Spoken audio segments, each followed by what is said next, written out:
الله الرحمن الرحيم الحمد لله رب العالمين والصلاة والسلام على سيد الأنبياء والمرسلين محمد وآله وصحبه أجمعين أما بعد حضور اقدس صلی اللہ علیہ وسلم کا ارشاد ہے کہ 3 آدمیوں کی دعا رد نہیں ہوتی، ایک روزہ دار کی افطار کے وقت اور دوسرے عادل بادشاہ کی دعا، تیسرے مظلوم کی جس کو اللہ تعالیٰ شانوں بادلوں سے اوپر اٹھا لیتے ہیں اور آسمان کے دروازے اس کے لیے کھول دیے جاتے ہیں۔ ارشاد ہوتا ہے میں تیری ضرور مدد کروں گا کسی مسئلے سے کچھ دیر ہو جائے۔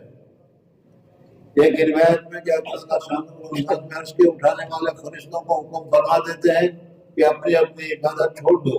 اور روزے داروں کی دعا پر آمین کہا کرو۔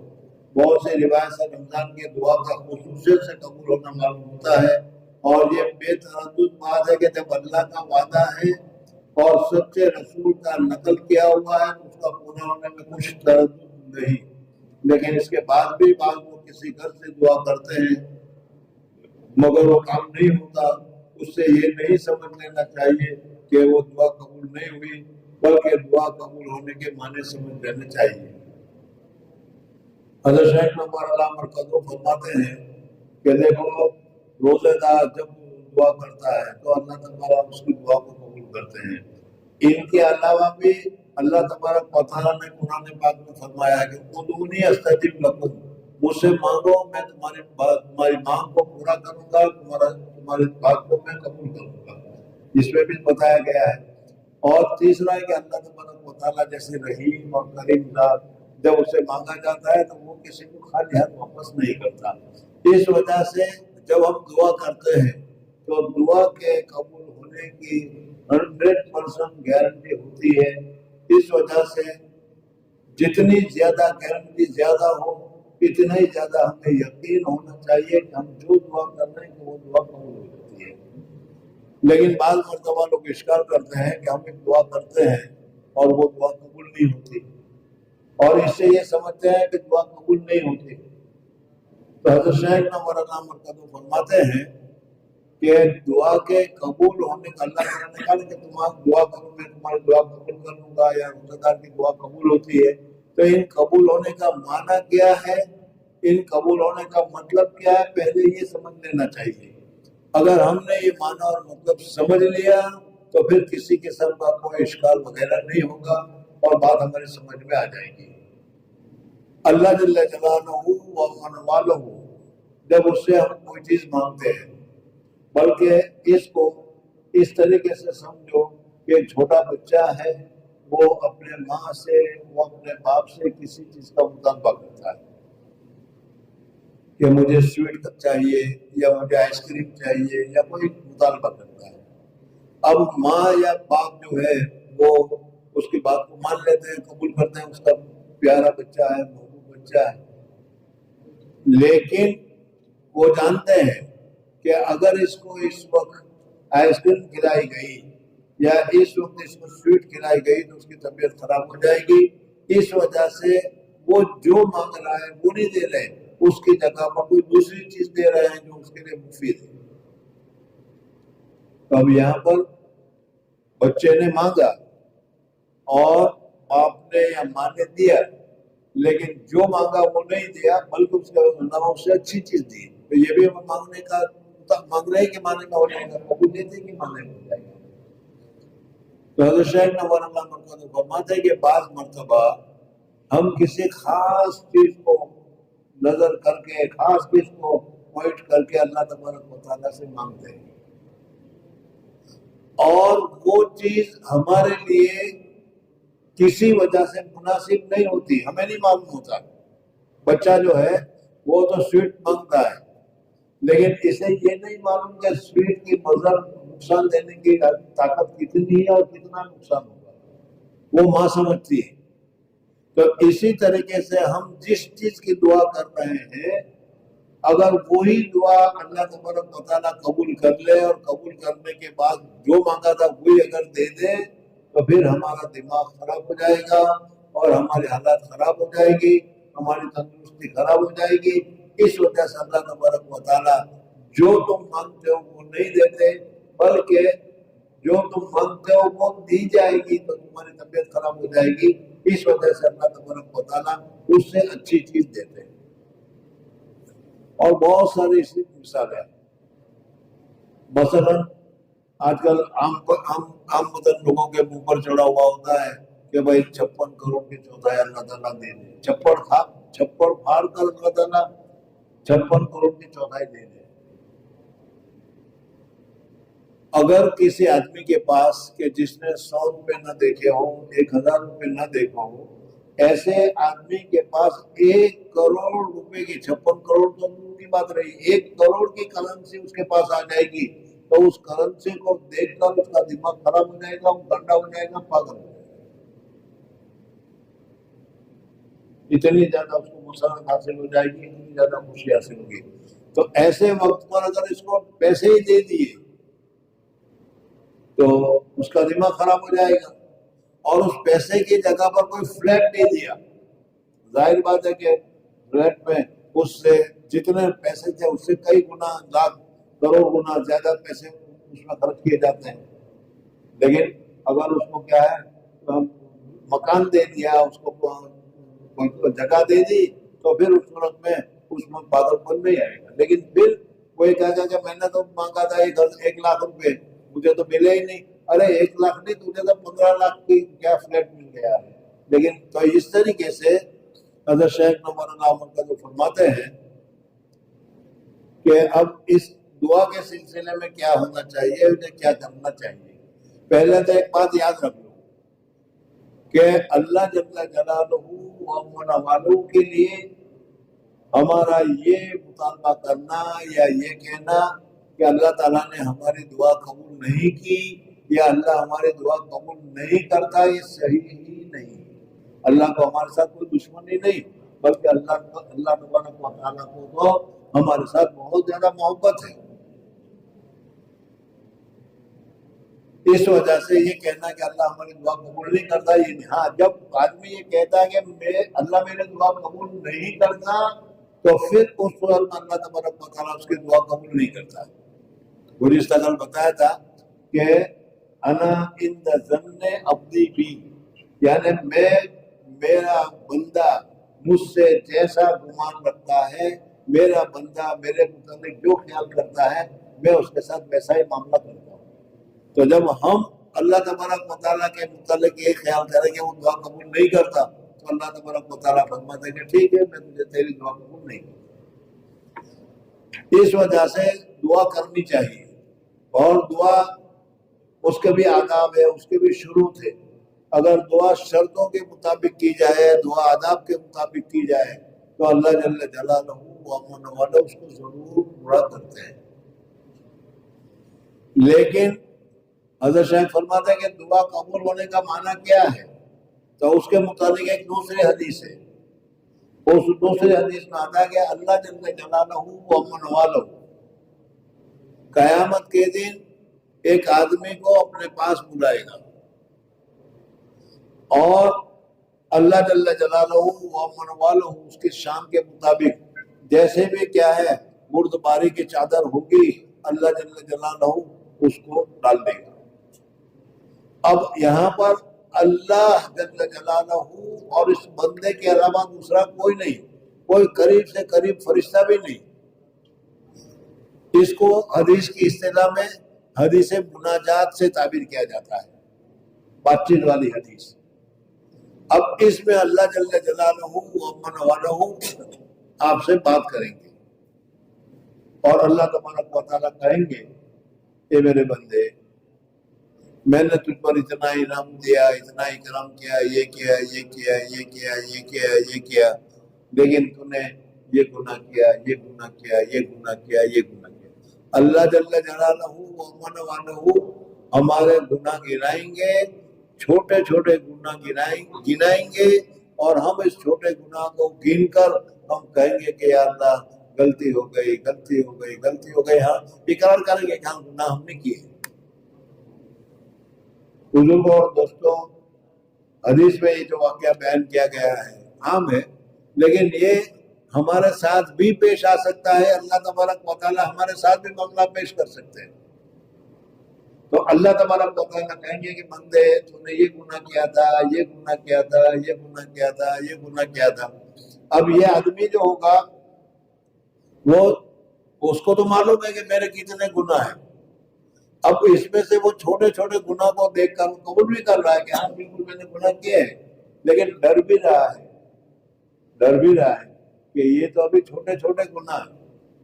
ابھی تھوڑے دیر میں سیکنڈ کلاس کے، تھرڈ کلاس کے، فرسٹ کلاس کے جب گناہ آئیں گے تو اس وقت کیا ہوگا، سمجھ میں وہ ڈر بھی رہا ہے، لیکن اس کا موقع ہونے سے پہلے ہی اللہ تبارک و تعالیٰ فرما دیتا ہے کہ جا، میں نے پہلے بھی تیرا یہ گناہ تو نے کیا تھا، میں نے چھپایا، کسی کو پتہ نہیں چلنے دیا، وہ گناہ میں نے دوسروں کو چھپایا تھا، آج بھی چھپاتا ہوں، جاؤ میں نے معاف کر دیے۔ تو اس کو کہے گا کہ اللہ میرے بڑے بڑے دوسرے گناہ، تو اللہ جل جلالہ ومن والہ، ایک دوسری حدیث میں ذکر کیا گیا ہے کہ قیامت کے دن ایک آدمی کو لایا جائے گا، اللہ جل جلالہ ومن والہ سے کہیں گے اے میرے بندے، تو نے میرے لیے دعا کی تھی، یہ دعا کی تھی، یہ دعا کی تھی، یہ دعا کی تھی، یہ دعا کی تھی، اور میں نے تمہاری دعا قبول کر لی تھی، مرد ہوگا تو مرد، عورت ہوگی تو عورت، اسے معلوم ہے کہ میں نے یہ دعا مانگی تھی۔ ہمیں بھی بہت سی دعائیں معلوم ہوتی ہے کہ ہم نے دعا اللہ تبارک و تعالیٰ سے مانگی اور اللہ نے قبول فرما لی، تو وہاں پر جب بتایا جائے گا اس بندے کو یا بندی کو، اللہ تعالیٰ کہے گا کہ میرے بندے یا میری بندی، تو نے یہ دعا مانگی تھی، میں نے تمہاری دعا قبول کی تھی اور اس کے بدلے میں تمہیں یہ دے دیا تھا، یہ دے دیا۔ پھر اس کے بعد دوسرے نمبر پر کہیں گے کہ اے میرے بندے یا اے میری بندی، تو نے یہ دعا مانگی تھی، لیکن اس وقت تمہارے اوپر کوئی بہت بڑی آفت آنے والی تھی، بہت بڑی مصیبت آنے والی تھی، تم نے یہ دعا مانگی تھی، ہم نے تمہاری اس دعا کو قبول کر لیا، اور قبول کرنے کے بعد جو مانگا وہ نہیں دیا، تمہارے اوپر جو بہت بڑی مصیبت آنے والی تھی اس مصیبت کو روک دیا تاکہ تم مصیبت سے بچ جائے۔ سمجھ میں آ گیا؟ تو یہاں پر ہماری دعا قبول تو ہوئی ہے، ہم نے جو مانگا تھا 10,000 روپے مانگے تھے تو 10,000 روپے نہیں ملے، اس کی جگہ پر مصیبت آ رہی تھی، وہ مصیبت اللہ تبارک و تعالیٰ نے بچا دی، تو دعا تو قبول ہو گئی، لیکن اس کے بدلے میں اللہ تبارک و تعالیٰ نے مصیبت سے ہم کو بچا دیا۔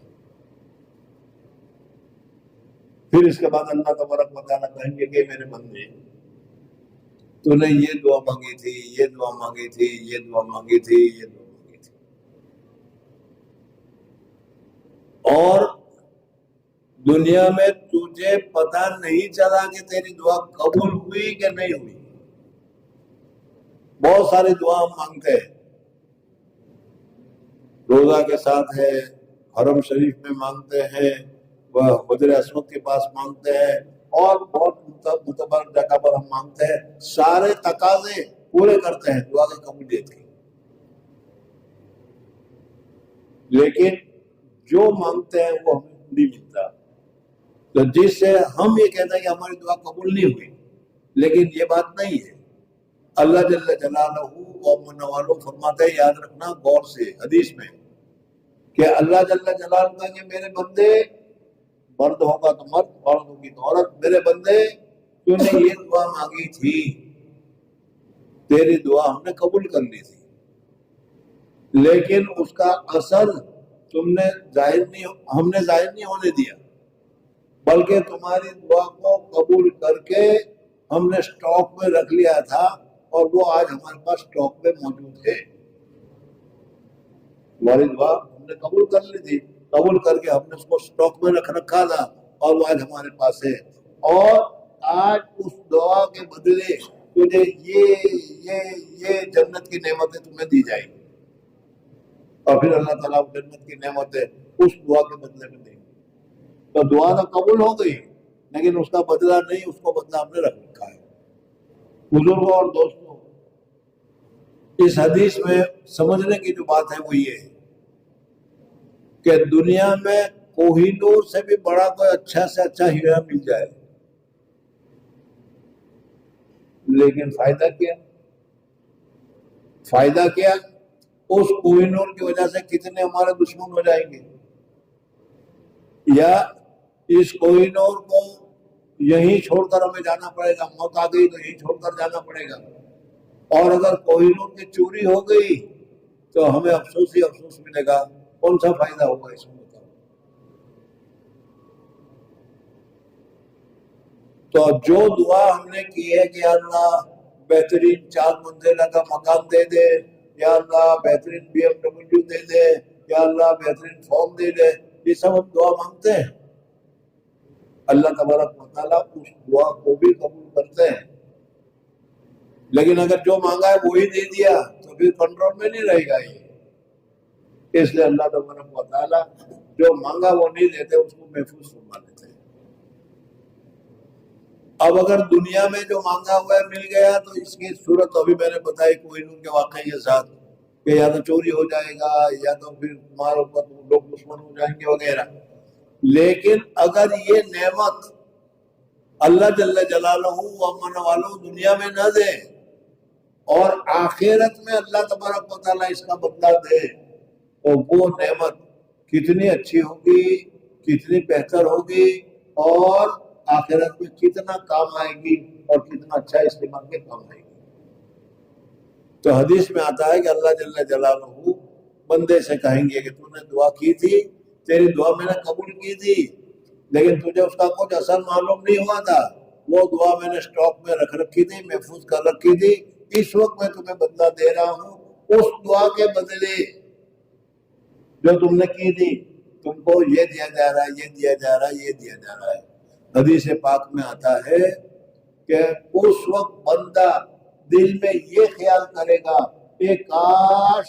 کہ میری ایک بھی دعا قبول نہیں ہوئی ہوتی، ساری کی ساری اسٹاک میں محفوظ رہی ہوتی، تو آج مجھے جنت میں کتنی نعمتیں ملی۔ تو بزرگوں اور دوستوں، دعا کے متعلق جب اس کی شروط ہے وہ پوری ہو جاتی ہے، اور اس کے جو کیا ہے دوسرے جو باتیں ہیں اگر اس پوری ہو جائے تو پھر اللہ تبارک و تعالیٰ کے یہاں دعا قبول ہوتی ہے۔ حلال طیب پاکیزہ غذا، یہ شرط ہے۔ حدیث پاک میں آتا ہے کہ آدمی کیا ہے دعا مانگتا ہے، اس کے کپڑے بھی پھٹے پرانے ہیں، رو بھی رہا ہے، آنکھوں سے آنسو بھی نکل رہے ہیں،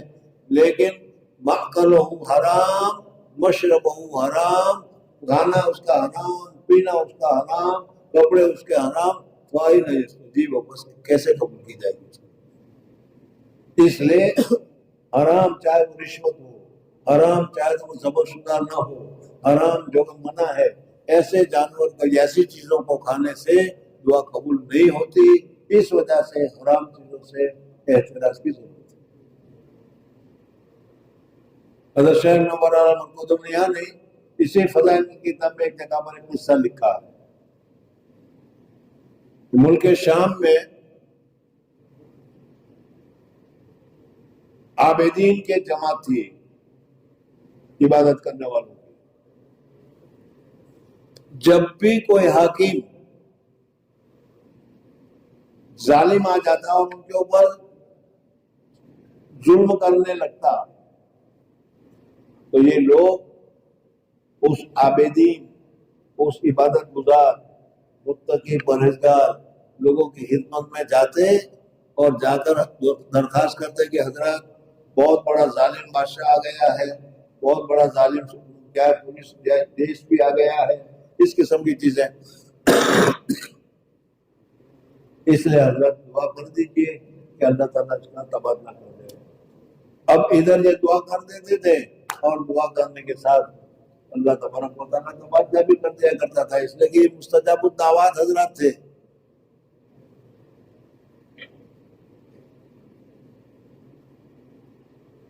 اب حجاج ابن یوسف آپ نے نام سنا ہوگا،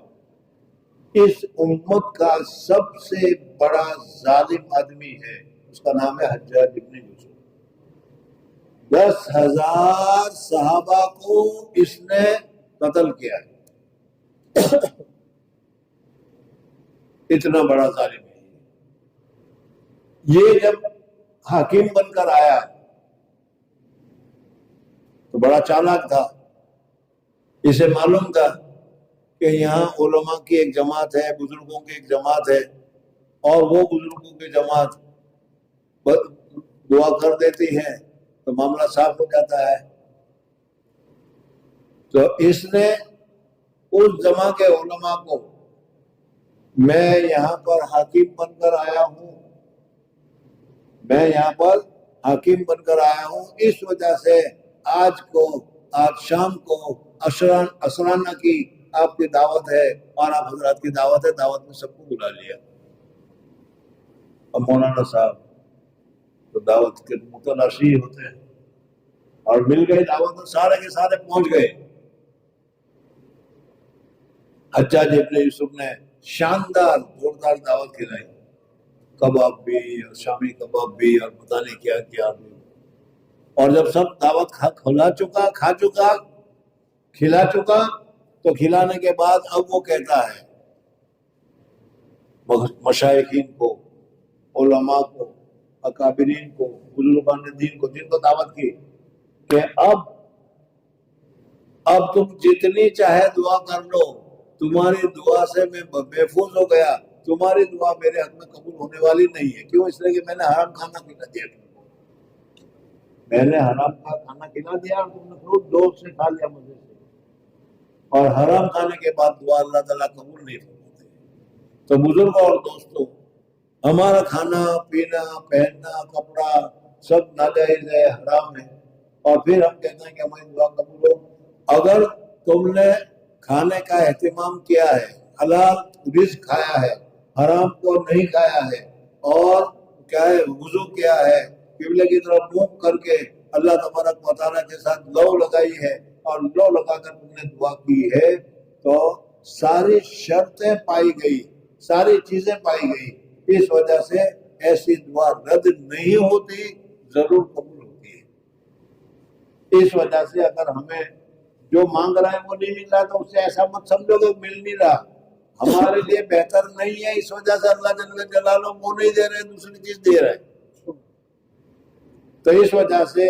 یہ جو مہینہ جو ہے دعا کا مہینہ ہے، رات یہ بھی بڑی مبارک راتیں ہیں۔ بزرگوں اور دوستوں، تہجد کے وقت میں 2-4 منٹ کے لیے بھی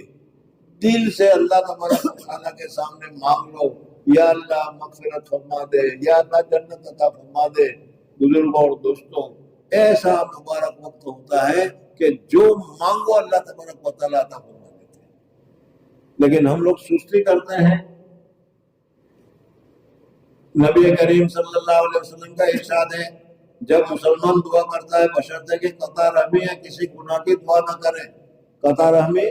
آپس میں سگائی جو ہے، رشتہ داری ہے، اس کو توڑنے کی دعا کرے کہ میں تیرے جنازے میں نہیں آؤں گی، میں تیرا جنازہ میں نہیں آؤں گا، اس قسم کے ہم لوگوں میں بات چلتی ہے نہیں چلتی۔ اگر آپس میں لڑائی ہو جاتی ہے، بالکل نہیں آنا، میں تیرے جنازے کو ہاتھ تک نہیں لگاؤں گا، یا وہ کہتے ہیں جنازے میں ہاتھ مت لگانا ہے۔ رشتہ داری میں آپس کے جو تعلقات ہیں اس کو توڑ دیتے ہیں ہم۔ تو اس کی جو صلہ رحمی کی بات توڑنے کی بات دعا کرے تو اللہ تعالیٰ اس کو قبول نہیں فرماتے۔ بشرطے کہ قطع رحمی یا کسی گناہ کی دعا نہ کرے، تو حق تعالیٰ شاموں کے یہاں سے 3 چیزوں میں سے ایک چیز ضرور ملتی ہے، وہی چیز ملتی ہے جو اس نے دعا میں مانگی ہے، یا اس کے بدلے میں کوئی برائی یا مصیبت اس سے ہٹا دی جاتی ہے، یا آخرت میں اس قدر ثواب اس کے حصے میں لگا دیا جاتا ہے۔ ایک حدیث میں آیا ہے کہ قیامت کے دن حق تعالیٰ شان و بندہ کو بلا کر ارشاد فرمائیں گے کہ اے میرے بندے، میں نے تجھے دعا کرنے کا حکم دیا تھا اور اس کے قبول کرنے کا وعدہ کیا تھا، تو نے مجھ سے دعا مانگی تھی؟ وہ عرض کرے گا کہ ہاں یا اللہ مانگی تھی۔ اس پر ارشاد ہوگا تو نے کوئی دعا ایسی نہیں کی جس کو میں نے قبول نہ کیا ہو، جتنے بھی تم نے دعا کی ہے ساری تمہاری دعا میں نے قبول کی ہے۔ تو نے فلاں دعا مانگی تھی کہ فلاں تکلیف ہٹا دی جائے،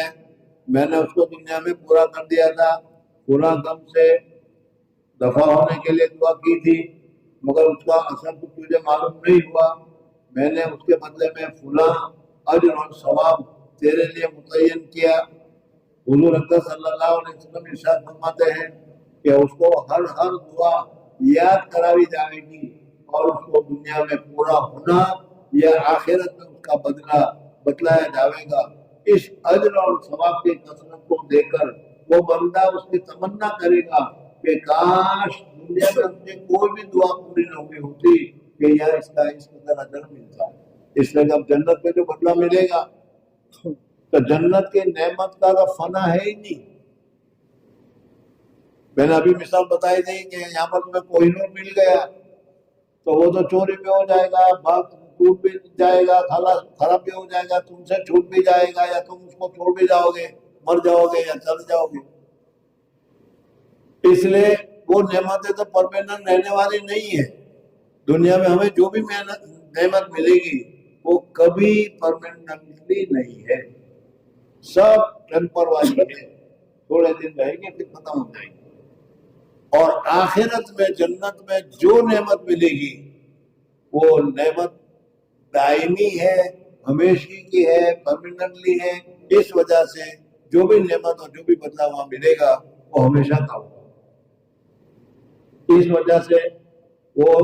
اجر و ثواب کی کثرت کو دیکھ کر بندہ اس کی تمنا کرے گا کہ کاش دنیا میں اس کی کوئی بھی دعا پوری نہ ہوئی ہوتی کہ یہاں اس کا اس قدر اجر ملتا۔ غلط دعا نہایت ہی اہم چیز ہے، اس کی طرف سے غفلت بڑے سخت نقصان اور خسارے کی بات ہے۔ اور ظاہر میں اگر قبولیت کے آثار نہ بھی دیکھیں تو ہمیں بددل نہ ہونا چاہیے۔ اس رسالے کے ختم میں جو منبی حدیث آ رہی ہے، اس سے یہ بھی معلوم ہوتا ہے کہ اس میں بھی اللہ تعالیٰ شانہ بندگی کی مسالے پر نظر فرماتے ہیں۔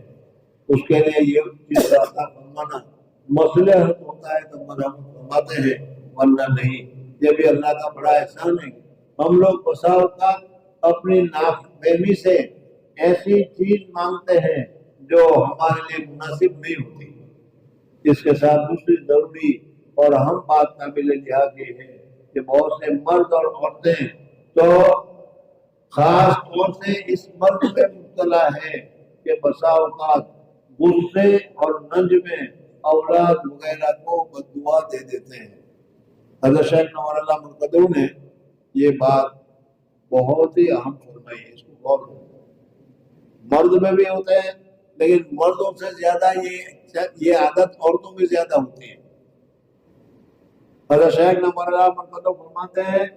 کہ ہماری مائیں بہنیں بعض مرتبہ غصے میں آ کر ناراض ہو کر اپنی چہیتی سے چہیتی بیٹی کو، اپنی چہیتی سے چہیتی نواسی کو، اپنے بہت ہی محبوب چیز کو بھی کبھی کبھی ناراض ہو جا کر کہتی ہے تم مر کیوں نہیں جاتے، بھاگ یہاں سے۔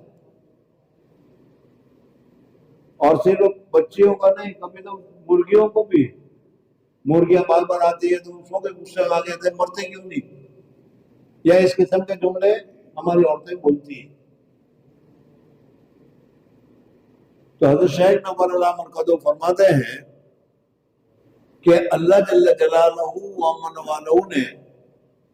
کچھ وقت ایسا متعین کیا ہوا ہے کہ اس میں اللہ تبارک و تعالیٰ سے جو مانگو اللہ تبارک و تعالیٰ وہی عطا فرماتے ہیں، دوسرا نہیں عطا فرماتے۔ ابھی وقت زیادہ ہو جائے گا ورنہ میں بتاتا کہ جمعہ کے دن حدیث میں آتا ہے ایک ساعت ہے اللہ تعالیٰ نے دی ہے، اللہ جا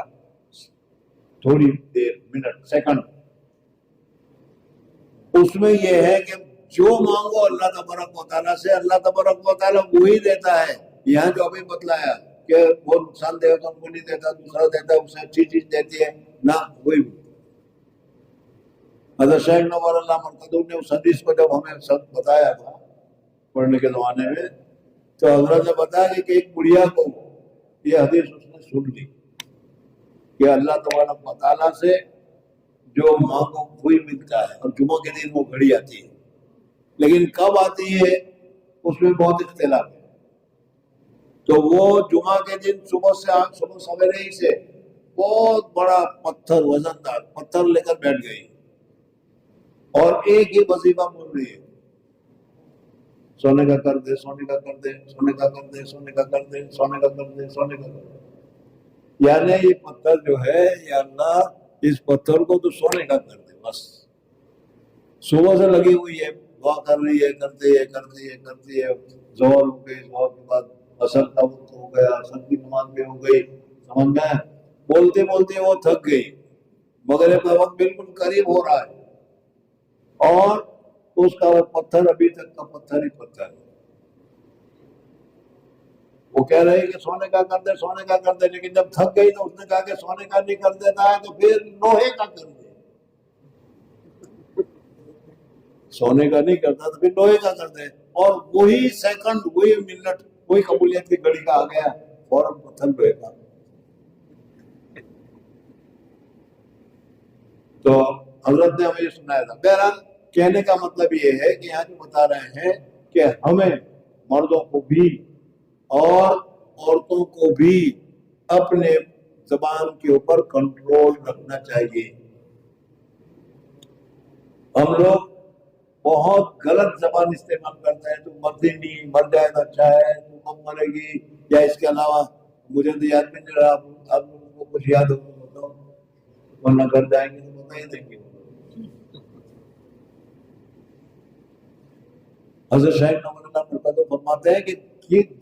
ایک سیکنڈ آتی ہے جس میں جو مانگتے ہیں وہ مل جاتا ہے۔ تو یہ تمہاری بکری مر گئی، یہ تمہاری مرغی مر گئی، یہ تمہاری بچی مر گئی، یہ تمہاری بددعا کی وجہ سے تو مری، تو وہ جملے بولتی نہیں اور یہ ہوتا ہے۔ اس وجہ سے حضرت شیخ فرماتے ہیں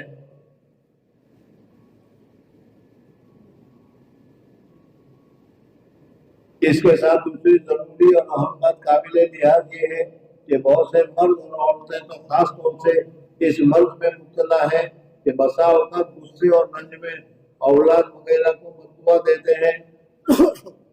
یاد رکھیں کہ اللہ جل شانہ کے عالی دربار میں بعض اوقات ایسے خاص قبولیت کے ہوتے ہیں کہ جو مانگو مل جاتا ہے۔ احمد غصہ میں اول تو اولاد کو پوچھتی ہے، اور جب وہ مر جاتی ہے یا کسی مصیبت میں مبتلا ہو جاتی ہے تو پھر روتی پھرتی ہے اور اس کا خیال بھی نہیں آتا کہ یہ مصیبت خود ہی اپنے بددعا سے مانگی ہوئی ہے۔ اس وجہ سے ہمیں اپنی زبان کو جو ایسے وقتوں میں ہم استعمال کرتے ہیں اس وقت بھی میرا کنٹرول ہونا چاہیے۔ حضرت محمد صلی اللہ علیہ وسلم سے نقل کرتے ہیں کہ رمضان مبارک میں اللہ کو یاد کرنے والا شخص بخشایا ہے، اور اللہ سے مانگنے والا نامراد نہیں رہتا۔ حضرت ابن مسعود کی ایک روایت سے ترغیب میں نقل کیا ہے کہ رمضان کی ہر رات میں ایک منادی پکارتا ہے، ترغیب کتاب ہے، اس میں لکھا ہوا ہے کہ رمضان کی ہر رات میں ایک فرشتہ ہے، وہ آواز لگاتا ہے کہ خیر کے تلاش کرنے والے متوجہ ہوں، یہ خیر کے تلاش کرنے والے، بھلائی کے تلاش کرنے والے متوجہ ہوں اور آگے بڑھ، اور ایک برائی کے طلبگار بس کر اور آنکھیں کھول۔ اس کے بعد وہ فرشتہ کہتا ہے کہ کوئی مغفرت کا چاہنے والا ہے کہ اس کی مغفرت کی جائے، کوئی توبہ کرنے والا ہے کہ اس کی توبہ قبول کی جائے، کوئی دعا کرنے والا ہے کہ اس کی دعا قبول کی جائے، کوئی مانگنے والا ہے کہ اس کا سوال پورا کیا جائے۔ اس سب کے بعد یہ عمر بھی نہایت ضروری اور قابل لحاظ ہے کہ دعا کے قبول ہونے کے لیے کچھ شرائط بھی وارد ہوئی ہیں، ان کے فوت ہونے سے بسا اوقات دعا رد کر دی جاتی ہے۔ من جملہ ان میں سے ایک حرام غذا ہے کہ اس کی وجہ سے بھی دعا رد ہوتی ہے۔ نبی کریم صلی اللہ علیہ وسلم کا ارشاد ہے، بہت سے پریشان حال آسمان کی طرف ہاتھ اٹھا کر دعا مانگتے ہیں اور یا رب یا رب یا رب کہتے ہیں، مگر کھانا حرام، پینا حرام، لباس حرام، ایسی حالت میں دعا کہاں قبول ہو سکتی ہے؟ اللہ جل جلالہ ومن والو ہم کو صحیح دعا کرنے کی توفیق عطا فرمائے۔ بزرگوں اور دوستوں، رمضان کی تو ہر ساتھ